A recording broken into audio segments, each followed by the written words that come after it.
I got a 5.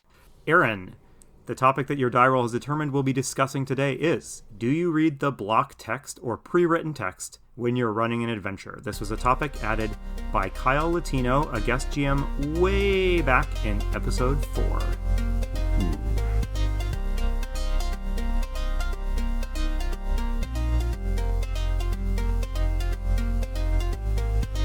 Hello and welcome to Roll for Topic, a roundtable discussion about topics related to running games. My name is Chris Salzman. And I'm Andy Rao.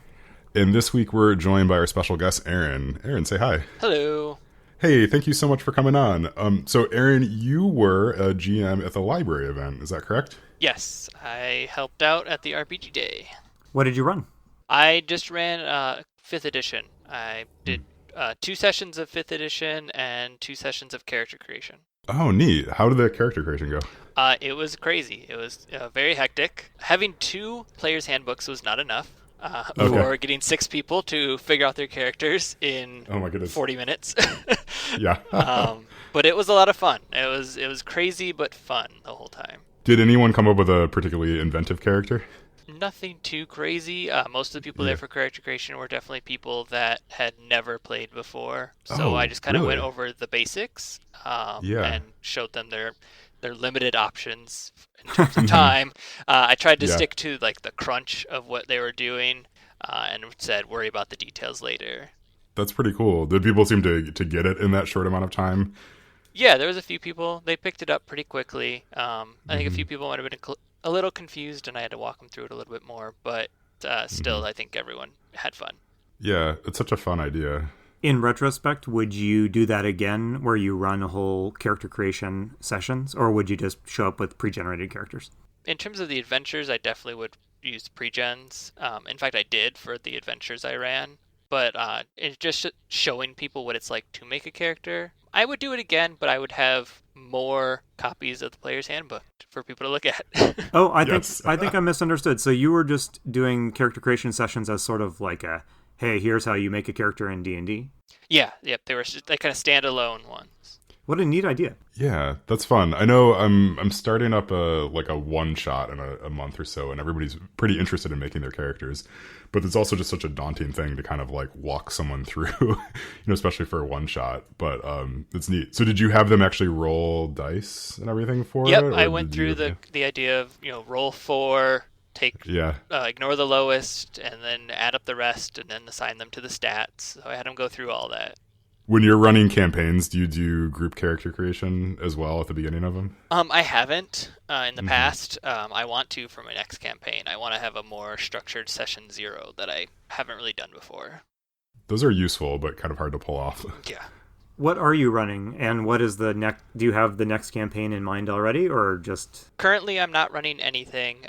We finished up Tomb of Annihilation. I played through that book a couple months ago. And we're just kind of waiting for things to settle down before I run another one, which is in the works. Did you run it pretty close to the book as written?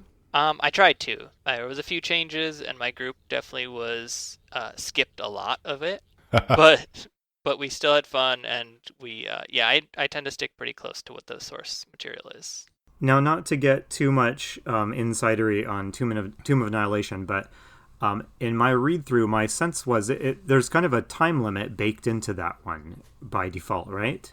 Yeah, and that was my big problem with it, is that by default there is this death curse, and people are dying and not being able to be resurrected, so you need to find out what is causing the death curse. And my players took that and they ran with it. That was their immediate goal. However, the book assumes that you're going to do a lot of exploration in the jungle, and my party just didn't have time for that because they were interested in finding the source of the death curse and ending it as quickly as possible. And rightly so, because, that's what they're That's what they're hired to do. The book just assumes that you're going to get as distracted as other players. Yeah, pretty much. Or get lost in the jungle, I guess. Have you run any of the other published Wizards of the Coast adventures? That's the first big one that I've done. I did a couple for 4th edition, and I've run the starter set for 5th edition. I feel it's creeping closer to our topic for the evening. I know.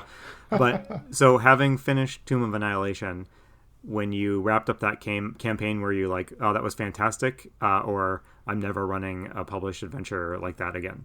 I think it was fun. I think that particular story and how like I said, that they had that very core goal that didn't allow for open play. I don't want to run that type of story again. I don't mind doing published adventures, but I need a little more casual, I guess, or open-endedness rather than a direct, we need to go find this thing and we need to do it now. Oh, interesting.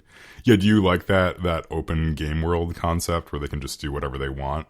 Sometimes. Sometimes I like Yeah. it, sometimes I don't.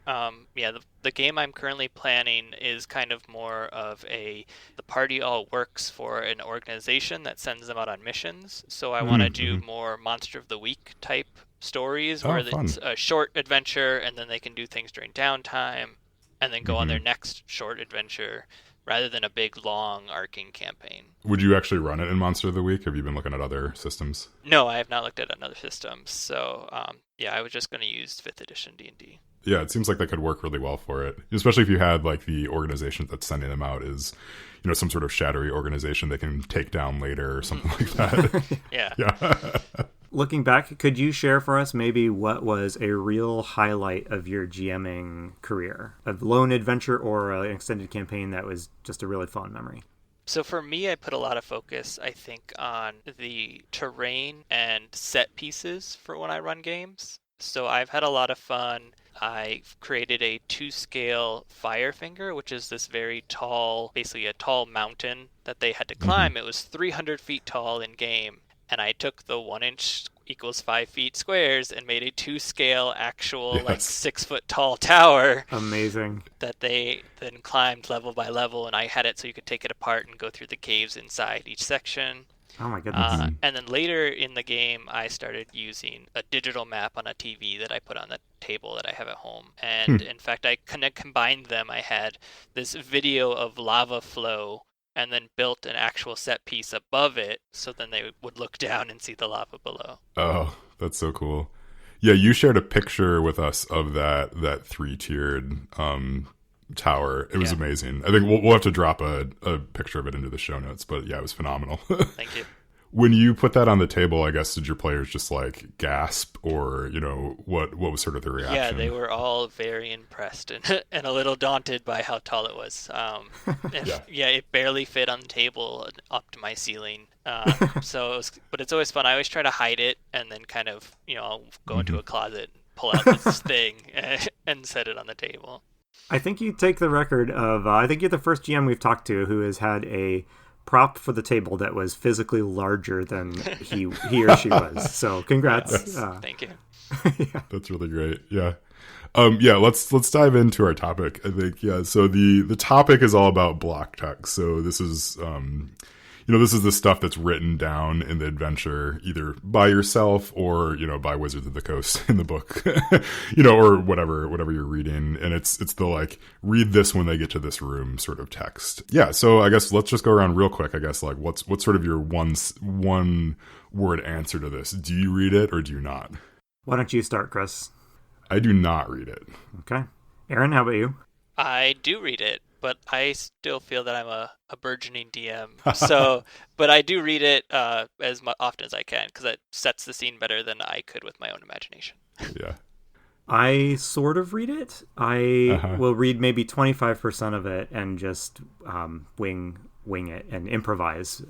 Yeah, I used to read it pretty religiously. Like it was like, okay, like great, we've got to the block text. Let's read it. And I found that either it's just my narration skills or whatnot, but my table would often just sort of check out as soon as I started started reading it. And this happened most. I was running a one shot that I wrote up around A Christmas Carol. And that I had in the original sort of draft for it, I had like page or two long sections from A Christmas Carol in there. And I would, the first time I ran it, I tried to read those things just verbatim and just everybody was just so bored by the time I was getting through it. Yeah, there's something about that, like that switch that has just never sort of worked well for me.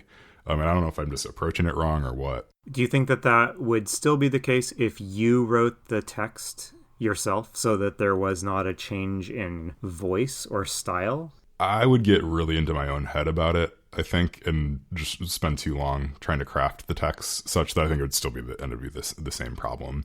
So I find it's often better just to sort of pull back into either paraphrase it, right? Do that sort of like reading 10% of it, or just come up with it on the fly based on what I know the scenario is going to be.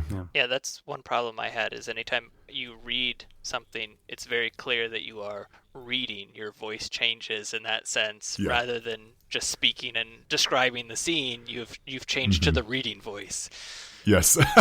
Yeah. I also find that when you switch into like reading mode, it sort of cues to the players like what's important versus what's not in a way that you can hide a little bit better when you're just maintaining a consistent your own voice. So when they hear that the block text is there, I don't know, I feel like that's sort of a cue. It's a cue for some people to check out, but it's a cue for others to like start listening really carefully for the clues that they know the important stuff that they know must be in there. Whereas if you're not reading it, you can drop that stuff into other interactions in a way that feels a little more natural to me. Yeah. In a video game, certain keywords in that block text would be highlighted in yellow or red. Yes, exactly. As you're reading them. It's a better way to put it, yes. Yeah, don't miss this noun that's happening. Aaron, when you're, so you do read it, right? Like, and, people are like, do you feel like that's giving them too many clues when you read it, or? Sometimes it's definitely, like I said, I'm still in the learning stages.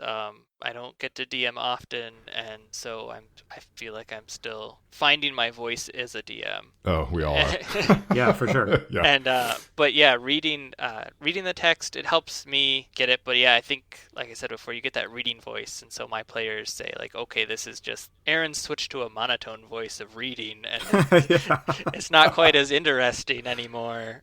But it is the details of the room or whatever they walked into.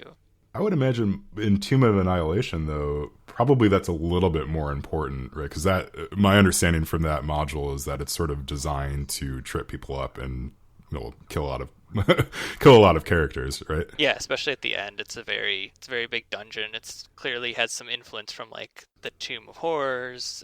It's built by Acererak, the same creator of both of these dungeons. You need those details, and I probably just wouldn't be creative enough to come up with them on my own. I need that block text. It's not just, but it's not just about being creative, I find. It's easy to forget details. I've certainly been in situations where I was winging it and I forgot to mention that there was a door on the north side of the room.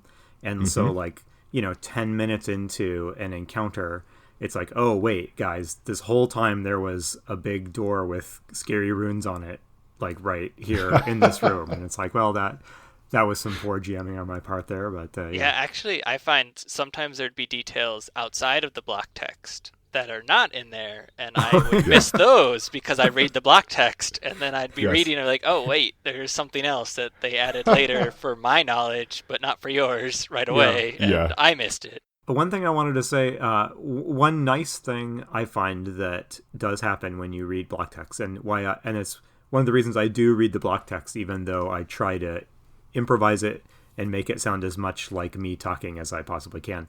And that is, it serves sort of a social function at the game of saying, okay, everybody focus again, we're getting back into the game. People are bantering and chattering and things like that, or just the scene is kind of dragging on a little bit long, you can say, okay, it's time to focus again. Here's my official game master voice as I read a paragraph or two. And it's a way of like resetting and getting attention. Yeah, because it is that. It's such a break from sort of the normal conversation back and forth. Is this so? If it, like I mentioned, being a stronger narrator, like if you had a professional voice actor, and I don't really watch a lot of like actual plays like Critical Role and stuff, so I don't know. But if you're a professional voice actor, can you read something like that without it feeling like it's reading, or is there always that knowledge by everybody at the table that you're reading something? I think it's pretty obvious when you're reading something. You definitely have a certain cadence to your voice or something that changes when you switch from natural speaking to reading something. But some of that, like you were saying, that that's kind of the time to focus now, right? You put on your GM voice and it's I'm back to narrating the story as opposed to talking to the players while they're playing. The Eternal Lies campaign that I'm playing in with Matt Wilson, so he has handed out stuff to us for us to kind of like read around the table. So it's similar to block text in that it's like it's information that needs to get relayed to everybody, but rather than him sitting down and reading a bunch of, you know, letters between two people, he just has the characters at the table reading them, which is kind of a nice way of, I think, like sharing the burden of that. It still ends up being the same information sharing. I almost said information dump, but it's like information sharing amongst the table in that way. But yeah, I guess there's kind of no reason. It's like, you know, if you're reading specifically sort of a description of a room, like anyone could really read that, right? Like you have the knowledge because you have the book in front of you. But yeah, it does, like with that Eternal Lies campaign, it makes me kind of wonder if there's more ways to kind of integrate some of those things like block text amongst the table rather than just having the GM doing it. Yeah, that's an interesting idea. Yeah, it'd be kind of tough to do that in the traditional D&D block text for each room of a dungeon scenario, but it's an interesting idea for sure. I was going to ask what makes for good block text in your opinion? Yeah, what elements are in a good piece of block text that would make you, Chris, who doesn't read these things, consider maybe reading it? It's got to be short. That's sort of my main thing. It's like if it's longer than a couple sentences, I know that I'm going to want to just try to paraphrase it. Yeah, so I would rather have like more blocks separated out. Like Aaron, you were mentioning, like sometimes there's just details that's just written in the book that you sort of miss. I think having it in those specialty blocks allows you to sort of focus on it a little bit more. So it's like anytime there would be some sort of detail, which is like at some point you might share this with the table. I would love to have that kind of set apart as a separate thing. That it's kind of written out, like you could just read it and it could act as narration, or you could paraphrase it. Yeah. Well, I think that's certainly good. I mean, short is probably the single biggest thing, but like when you're actually writing it, I mean, good block text doesn't assume the characters are doing anything. I've seen some pretty terrible block text that like actually even says like how the characters are reacting, or it says like an action that they do. And I guess in some games, especially like beginner games, that could be appropriate, but it really rubs me the wrong way when the block text says something like, you go over to the altar and touch it and are amazed when this happens. And it's like, well, they didn't do that yet, so we can't. Aaron, how about you? What goes into some good block text? I had the same problem that you have, where the room descriptions based on them entering a room a certain way, and either they come in through the side door, or they're peeking in the room a little differently. So you have to pick and choose what text and what part of it they actually see versus what the block text just says. But in terms of what makes good, I have a hard time with the adjectives, the descriptors. So, more than just, oh, yep, this is a room and there's two doors. I want the kind of feeling of the room. Maybe you describe the mists or the vines on the walls, or, some little details that make it feel a little more alive. And I sometimes need a little help with that. So that's what would be in good block text for me. Oh, so less the physical description about like the room is 20 feet by 20 feet and has a door to the north, and more like, like the adjectives. Yeah, something to describe the more the look of the room rather than the technical look of the room. That's a good distinction. Many years ago, I bought like a used D&D adventure. The previous owner of that had been a GM and was a highlighting, a crazy highlighter. So stuff all over the place was highlighted, and it was bewildering at first. And then I realized that an awful lot of his highlighter was him highlighting like key phrases and keywords in block text to like make sure, I assume, to make sure that he did not fail to mention those things. So that kind of stuck with me, and these days I will often do that same thing. I will underline the little key things or just circle a few words and just to avoid that problem of when I start improvising and then I forget to mention that, oh yeah, there's a door going north. It helps me to make sure that I mention everything I need to. That's a good idea. Yeah. I've spent so many years, not writing in books and try and kind of Yeah. feel in that sense that I always am hesitant to do it. And then Yes. I Oh. have also gotten copies from the library when I'm running games, so definitely Oh Oh yeah. can't do it in there. yeah. But that's a good idea for the copies I do own that I should be putting more effort into highlighting those.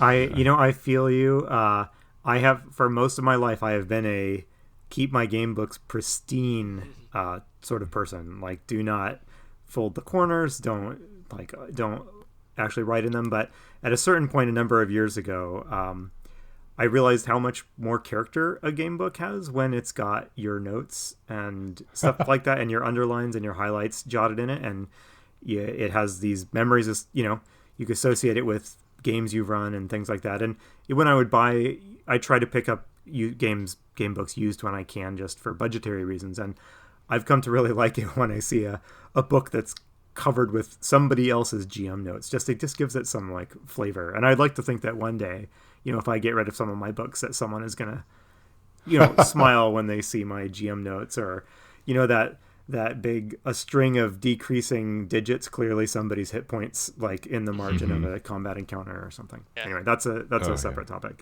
Yeah, your kids are there's gonna be some sort of Reddit post that they post, like, I got my dad's old books and look at all these crazy notes. Yeah, actually, one of the things that I did that helped me truly break out of this is I asked my daughter when she was quite young and she was big into coloring. I asked her to color the illustrations in I had a black and white game book, and Oh my goodness. the results were amazing. And if you have kids that love to color anyway, give them a game book and tell them to color it. That's almost sacrilege to me. I'm like, I it know. hurts to hear that story. Yeah. But it's not a bad idea. But Yeah. it hurts a little bit.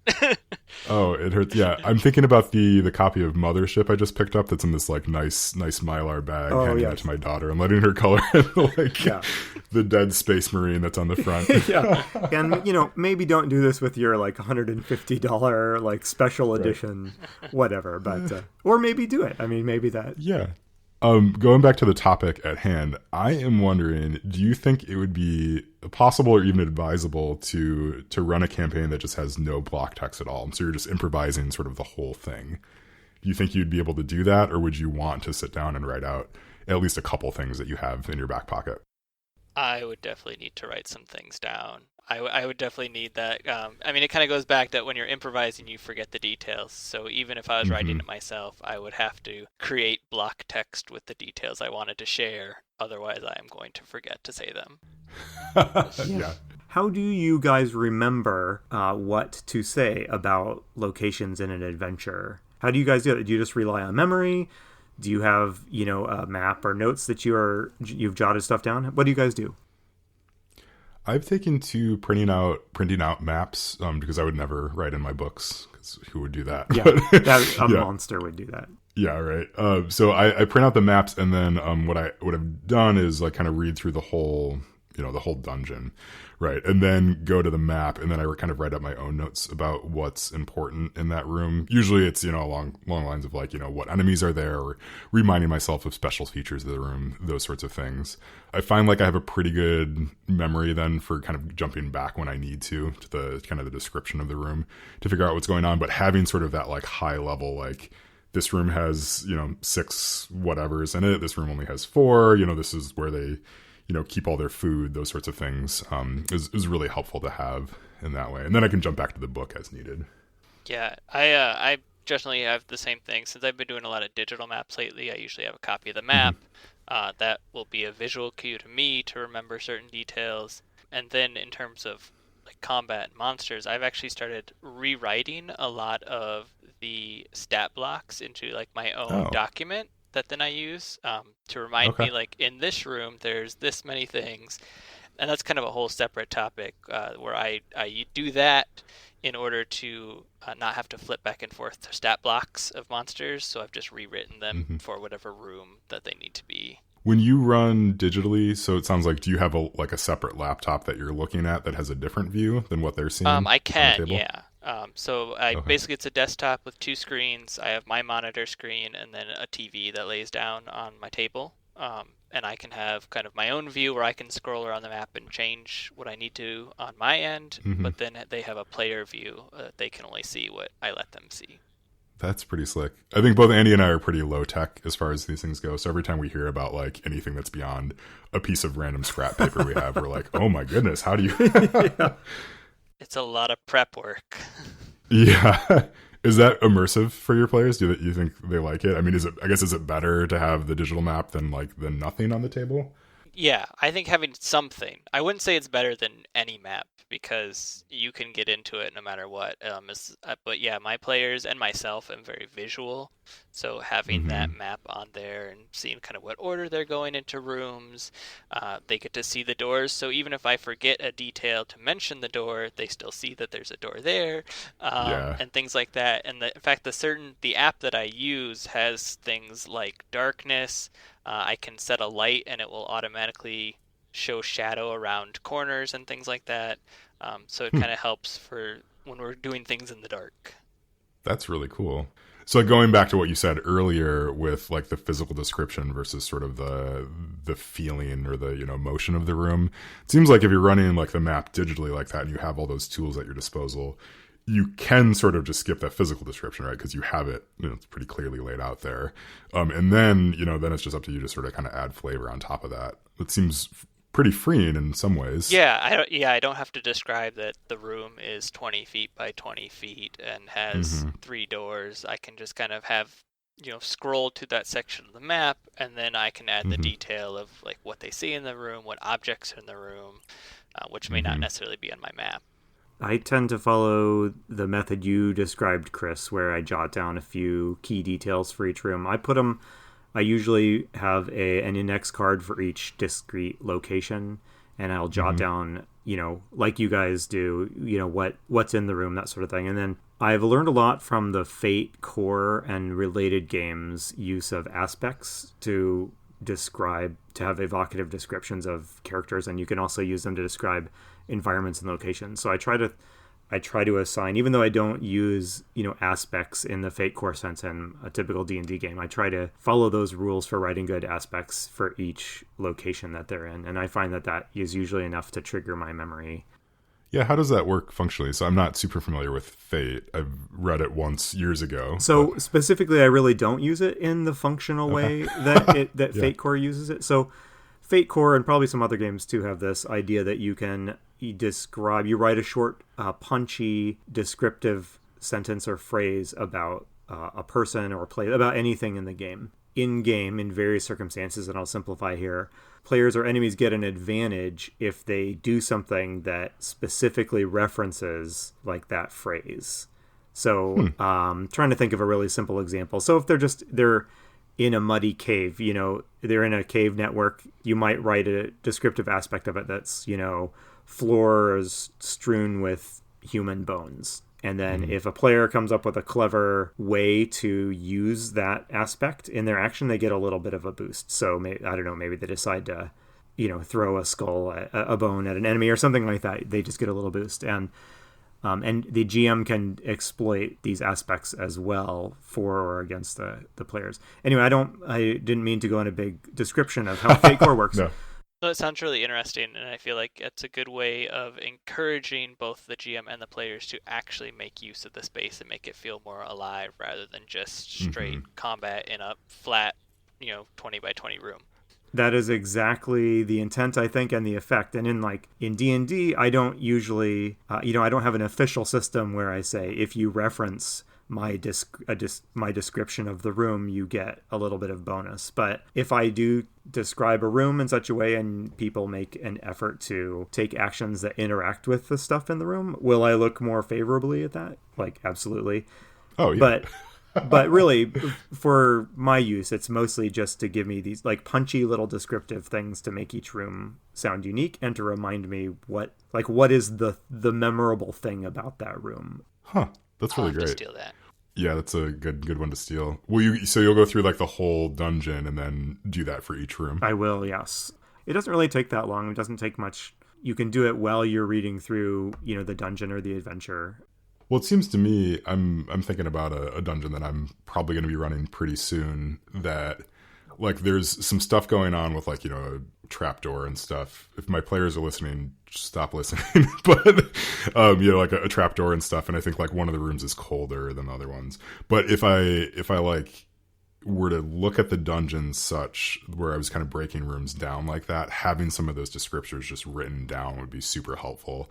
And then it's, again, like we've been talking about, it sort of reminds you to bring that up when you hit that room, so you don't just skip over it for whatever reason. Yeah, it's kind of like if you remember nothing else about this room, what's the one takeaway from this room that characters should take away from it? But anyway, I didn't mean to go on about that quite so long, but there you go. No, that's great. I think it's really interesting. To change the topic a little bit, between me and Chris, I am the old timer gamer. Yes. So I have memory going back into the mists of time. And I just remembered while we were talking some kind of funny encounters I had with block text back in the day. Back in like the TSR second edition days, TSR, the company that published Dungeons & Dragons, was sort of flailing around a little bit trying to create good like beginner products. And they had at least one product, I think there was a couple, but I own at least one of them, of adventures that came with a CD, like an audio CD. What? And when you would be GMing the adventure, the block text would say like play track 3.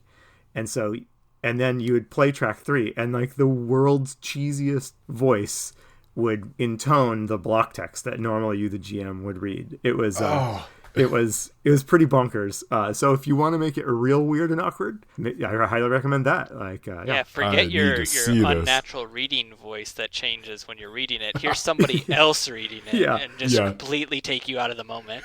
And it's not just someone else; it's some poor voice actor who is just acting their heart out as like the fantasy narrator of your adventure. Anyway, good times. Oh my goodness, I need to hear that, Andy. If you still have it, or I'm sure the internet has a copy. Someone will have put this on YouTube, but if not, I will see what I can dig up. Maybe I only want.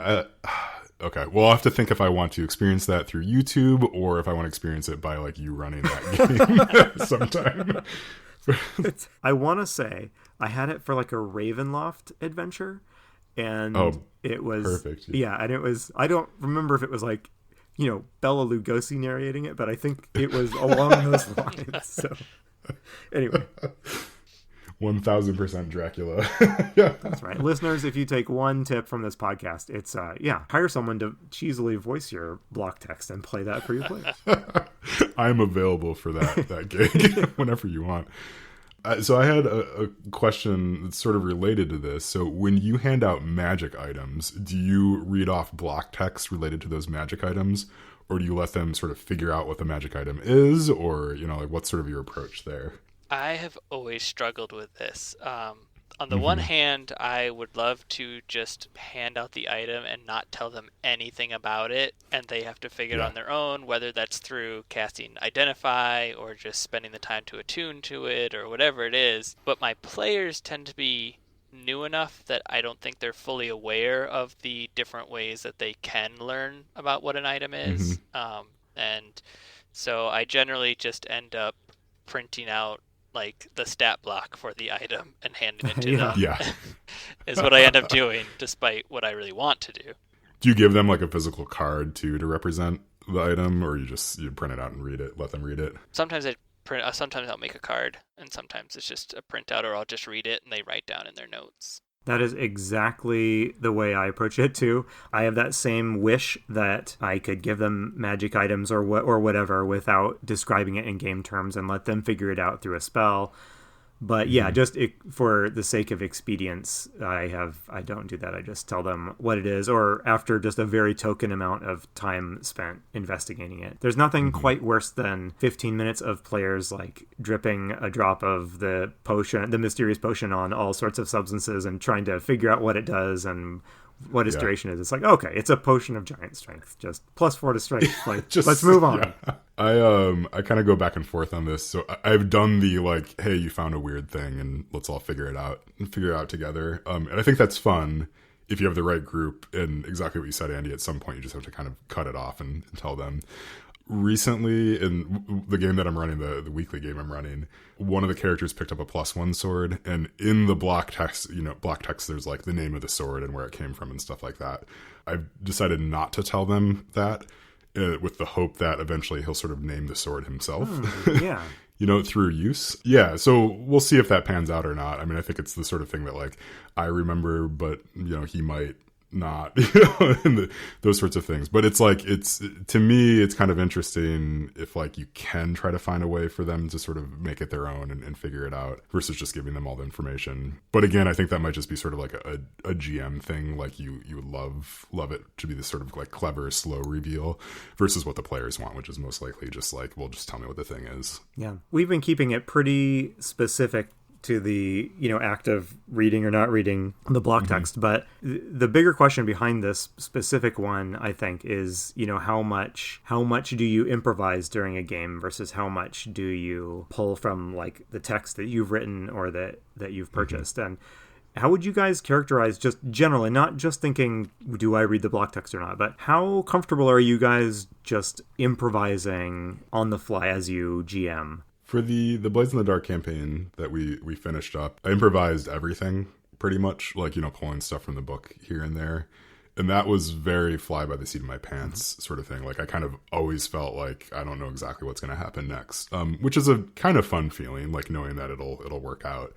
But I think like the locations and stuff like that suffered a little bit because there wasn't something pre-thought out. It was kind of just emerging as it was happening. I think it's really hard to sort of build a fully fleshed out world doing it that way.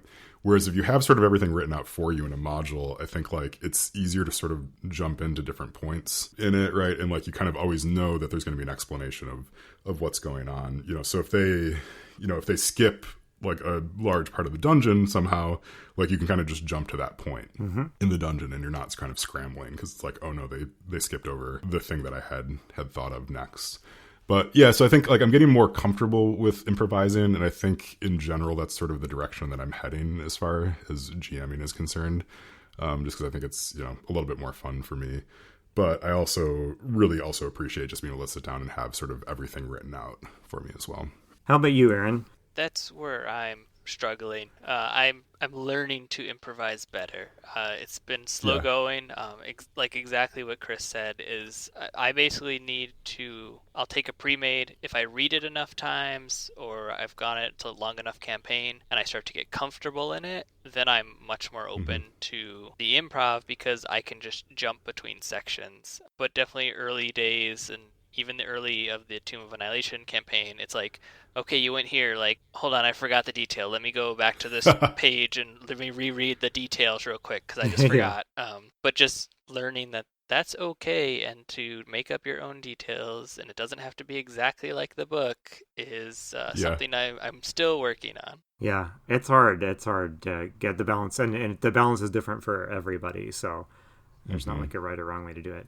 Yeah, I find that I'm pretty comfortable improvising, but I have to have cues written down either by myself or in the adventure module. Like I have a very hard time coming up with something completely unscripted, but I only need a couple, just a phrase. Again, those like Fate-style aspects that's one of the reasons I use them. I just need a couple of keywords provided for me that I can refer back to. If I have those, I usually am reasonably comfortable improvising, but I would need written notes for an adventure, of some sort.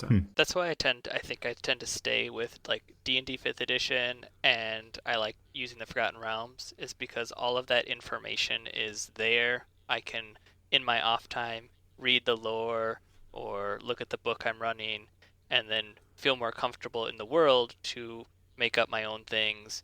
Or to have something else, at least a town name, or if they say they're going here, I can just steal a town name, and I can change all the details and no one's going to know, but I don't have to come up with the name of a town or certain details that are a little too picky that I wouldn't necessarily think about on my own if I was making it from scratch. I feel like if you chat with other olds like myself, or you go on the internet and cruise around forums, you'll find sort of a generally negative attitude towards like block text and pre-written stuff, and maybe even a little bit of a bias against against heavy preparation in advance of an adventure. But I have found that like everybody's, just because with a role-playing game you can create every piece of the experience yourself, doesn't mean that that's going to be equally fun for everybody. And One person is going to be really good at writing up killer room descriptions and imagining cool environments. Somebody else will really flounder with that, but will do a great job of role-playing creatively if you feed them the environment. And everybody, I think, has to find that balance of like, what do I enjoy? Where am I most creative? And where do I feel like I have the most fun doing my role-playing? It's interesting. I mean, I think that's why I like personally sort of trying out different systems now and then, because I think it forces you to try to approach gaming in a slightly different way, and then you bring some of those things back to maybe your regular game, where you decide like, oh, actually, this is how I want to play from here on out as you're trying stuff. Yeah, like when I first started, I was really resistant to even just the idea of having any miniatures on the table at all. You know, just because I wanted it to be fully sort of like, we're just sort of imagining this together. And then over time, I've softened on that, right? And like now we use minis to kind of just show our positioning a little bit on the table. It's not an exact grid-based thing.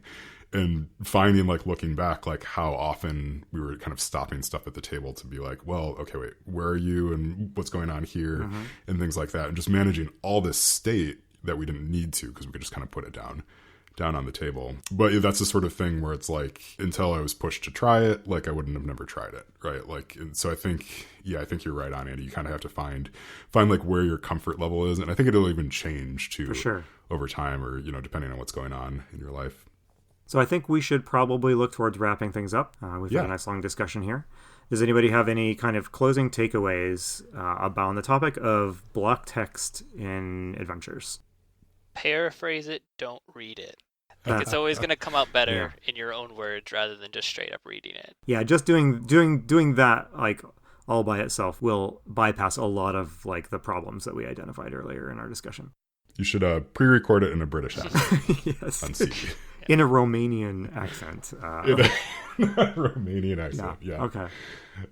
Well, Aaron, thank you so much for coming on. So we have sort of one big thing that I think you know about. If not, we'll give you some time to think about it. But so we've talked about this topic, and we need to replace it with another one.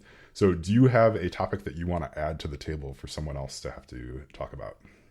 Do you use a pre-made adventure or your own handwritten one, or scratch one? I'm not sure how to phrase the question in a succinct way. That's a good one, and we've danced around it, but we have not ever talked about it directly. I guess what are the pros and cons of either running a pre-made adventure or creating your own from scratch? That's a good question.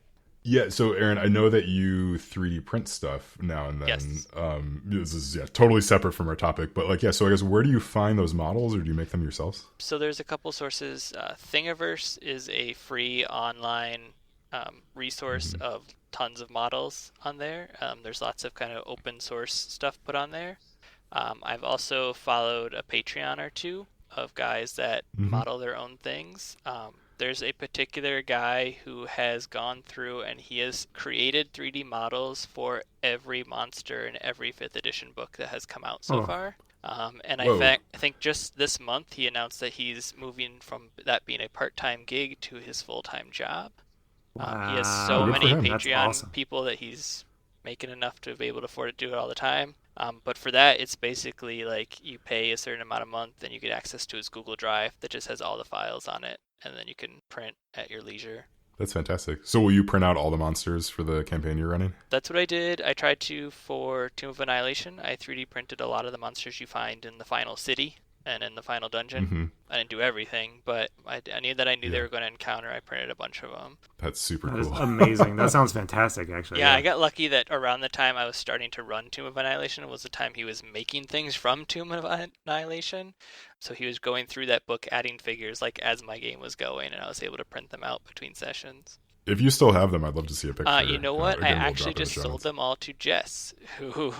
Oh, really? Yeah, in the Discord. We talked about it. She's running Tomb of Annihilation right now, and I'm like, I don't really need these, and a lot of them are very specific to that kind of jungle terrain, and I don't generally run games in that kind of area, so I sold them off to her to let her use them. She took the Firefinger build I got, too, so... Oh, nice. That is awesome. That's all right. Glad somebody else gets to use them. Yeah, that's great. That'd be a shame to just be sitting in your closet forever. Yeah. Yeah. All right. Well, thank you so much, Aaron, for coming on. This was a really good discussion. Thank you for having me. I've been Chris Salzman. I've been Andy Rao. And remember, if your players are having fun, you're a great GM.